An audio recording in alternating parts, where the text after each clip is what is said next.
Por que guardar dinheiro é um assunto nebuloso para os brasileiros? O que aconteceu ao longo da história que tornou normal para os brasileiros ter uma conta bancária sempre vazia? A parte que sabemos é que o salário mínimo torna a vida quase insalubre. E quando pensamos que aproximadamente 24% dos trabalhadores vivem com até menos do que o salário mínimo, fica ainda pior. Mas existem aqueles que são a maioria, que aqui são chamados de classe média. Essa classe média, que não é rica, mas também não está no fundo do poço, deveria ser a parcela da população com maior capacidade de guardar dinheiro. Mas não é isso que acontece. O brasileiro, independente de quanto ganha, chega no fim do mês com a conta praticamente zerada. Mas por quê? Isso acontece por alguns motivos. A falta de dinheiro é apenas mais um deles. Fica aqui comigo que eu explico para você.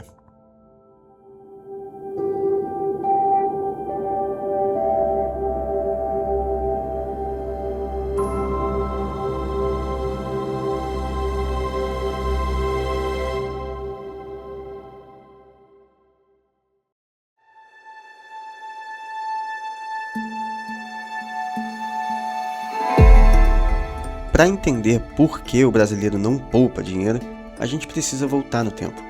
Não muito, menos de 40 anos atrás.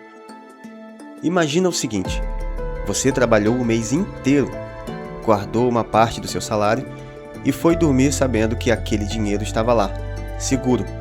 Só que quando você acorda no dia seguinte, aquele dinheiro compra menos do que ontem.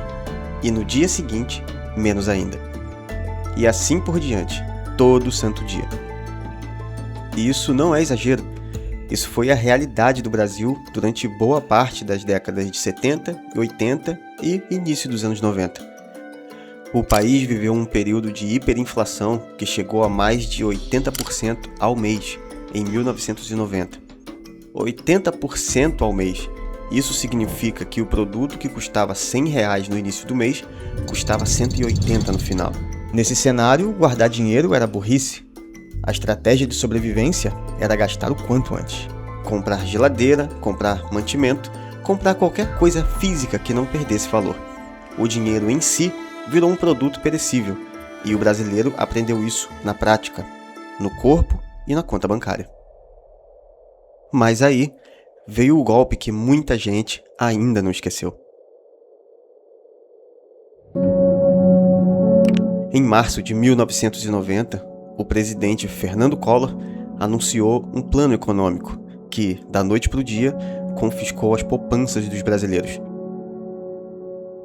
Demarragem de um ambicioso programa de desestatização. Criação de certificados de privatização, instrumento de viabilização rápida do processo de desestatização, que serão adquiridos compulsoriamente por instituições financeiras, fundos de pensão, companhias seguradoras, etc. Não temos alternativas. O Brasil não aceita mais derrotas. Agora é vencer ou vencer. Que Deus nos ajude. Quem tinha mais de 50 mil cruzeiros guardados, o que hoje valeria algo em torno de R$1.200, ficou sem acesso ao próprio dinheiro por 18 meses. O governo simplesmente bloqueou. Não era empréstimo, não tinha negociação, era confisco. Famílias que tinham juntado dinheiro a vida inteira para comprar uma casa, pagar uma cirurgia, garantir a aposentadoria, viram tudo congelado do dia para a noite, sem aviso, sem explicação, sem escolha.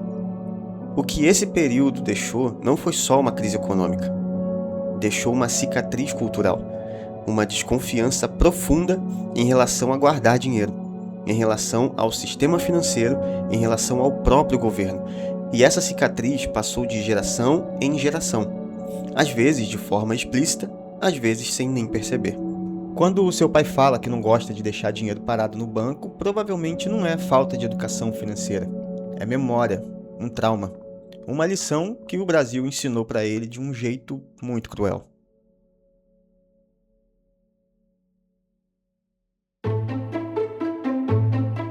Mas trauma histórico é só uma parte da história. Porque mesmo quem nunca ouviu falar do Collor, mesmo quem nasceu depois de tudo isso, também não consegue poupar. E aí a culpa não é da memória, é da estrutura. O Brasil tem uma das maiores taxas de juros do mundo. A Selic, que é a taxa básica de juros do país, passou boa parte da última década em patamares absurdos. E o que isso significa na prática? Significa que o crédito no Brasil é caro, muito caro. Um brasileiro que parcela uma geladeira, um celular, uma passagem de avião, paga juros que em qualquer outro país desenvolvido seria considerado agiotagem. Para você ter uma ideia do que isso significa no dia a dia, imagina que você quer comprar uma televisão de R$2.000. Você não tem dinheiro à vista, então parcela no crédito. Parece simples, só que os juros médios do crédito para famílias brasileiras chegam a 60% ao ano. Isso significa que a televisão de R$2.000 pode custar R$3.000, R$3.200 ou mais, dependendo do número de parcelas. Você não comprou uma televisão, você comprou uma televisão e meia, o resto foi para o banco. E aqui entra uma armadilha que pouca gente percebe. Juros altos foram criados em tese para controlar a inflação, mas na prática eles funcionam como uma bomba de sucção do dinheiro da população para dentro do sistema financeiro. Quem tem dívida, e no Brasil a maioria tem, paga caro para ter. E quem não tem, paga indiretamente, porque o crédito caro acaba encarecendo tudo. E vem a carga tributária. O Brasil é um dos países com maior carga de impostos do mundo, em relação ao que entrega de serviço público em troca. Segundo dados do Tesouro Nacional, a carga tributária brasileira ficou em torno de 32% do PIB em 2024. Só que, ao contrário de países escandinavos, onde impostos altos se traduzem em saúde, educação e transporte público de qualidade, aqui o brasileiro paga caro e ainda precisa pagar de novo. Plano de saúde privado, escola particular, carro próprio porque o transporte público não atende. Imagina um trabalhador CLT que ganha R$7.000 por mês. Parece um salário razoável, eu diria, né? Mas antes desse dinheiro chegar na conta dele, o governo já faz a primeira visita. O INSS consome cerca de R$795, calculado faixa por faixa, de forma progressiva, sobra R$6.205. Aí vem o imposto de renda, que nessa faixa, mesmo com a reforma recente, ainda desconta em torno de R$180. Agora, o salário de R$7.000 já virou R$6.025. E ele ainda não gastou nada. Mas aí, ele vai ao supermercado, compra feijão, frango, manteiga, sabão em pó. O que ele não sabe é que, segundo o Instituto Brasileiro de Planejamento Tributário, em média, 22,5% do preço dos alimentos é imposto.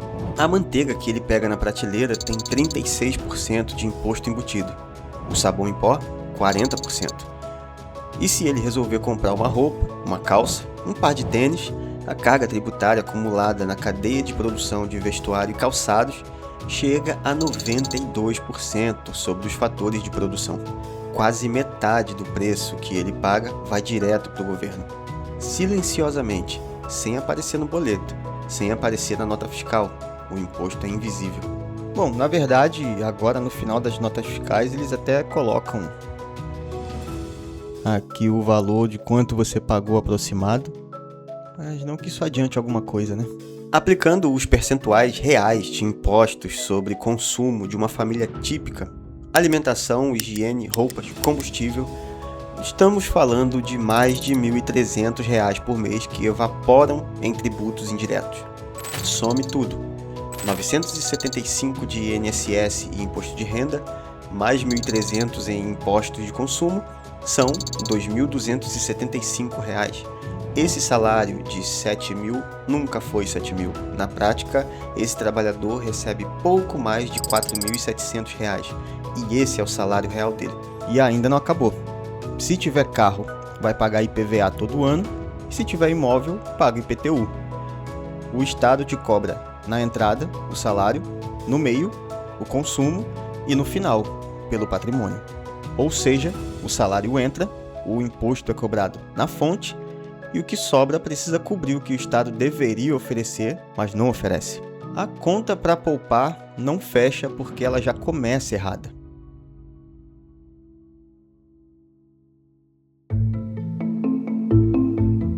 Então, vamos fazer uma conta simples. Pega esse mesmo trabalhador, que recebe 4.700 líquidos na prática, ele mora numa cidade de médio porte. Não é São Paulo, não é Rio de Janeiro. E tem uma vida considerada normal. Aluguel, conta de luz, água, internet, alimentação, transporte. Aluguel de um apartamento de 2 quartos em torno de R$ 1.500, conta de luz R$ 250, água R$ 100, internet e celular R$ 150, alimentação básica para uma pessoa R$ 800, transporte, seja combustível ou transporte público, R$ 400, plano de saúde básico, porque o SUS não atende tudo e todo mundo sabe disso, 350. Já foram 3.550, sobram 1.150. Mas aí vem o imprevisto. O carro quebrou, o filho ficou doente, a geladeira pifou, o sapato furou, e aqueles 1.150 que parecia uma folga, agora virou zero. Ou pior, virou dívida. E olha que esse exemplo usou um trabalhador que ganha 7.000 brutos, o que já coloca ele entre os 20% que mais ganham no Brasil. Agora, imagina quem ganha 2.500, 3.000, a conta não bate, ela nunca bateu. Não é que o brasileiro não quer poupar, é que poupar exige sobrar. E num país onde o salário é corroído pelo imposto antes de chegar na conta, corroído pelo imposto quando você gasta e corroído pela inflação o tempo todo, sobrar virou privilégio. Guardar dinheiro no Brasil não é só uma questão de disciplina, é uma equação. E uma equação que foi montada para dar errado. Então, o brasileiro não poupa porque é gastador? Porque não tem disciplina? Porque não sabe administrar o dinheiro? Não, o brasileiro não poupa porque carrega o peso de um trauma histórico que ensinou gerações inteiras que guardar dinheiro era burrice, porque opera dentro de um sistema tributário que consome quase 1/3 do salário antes mesmo dele sequer ser gasto, e porque, no fim do mês, depois de pagar tudo que precisa pagar, simplesmente não sobra. Não é fraqueza, é aritmética. Dito isso, educação financeira importa, e ter controle dos gastos faz diferença. Se organizar financeiramente dentro de um sistema difícil como no Brasil pode evitar muita dor de cabeça e perrengues desnecessários, né? E eu não tô aqui dizendo que não adianta nada. Eu tô mostrando fatos e dados para você entender como funciona o sistema e o tamanho do desafio. Porque quando você entende o sistema, fica mais fácil de navegar dentro dele. Se você chegou até aqui e viu meu vídeo anterior, você já sabe o que eu tento entregar aqui, que é dados, contexto e honestidade. E se esse conteúdo faz sentido para você, se inscreve aí no canal, custa nada, é de graça. E essa é a melhor forma de você me ajudar e continuar recebendo esse tipo de análise. Então, até o próximo.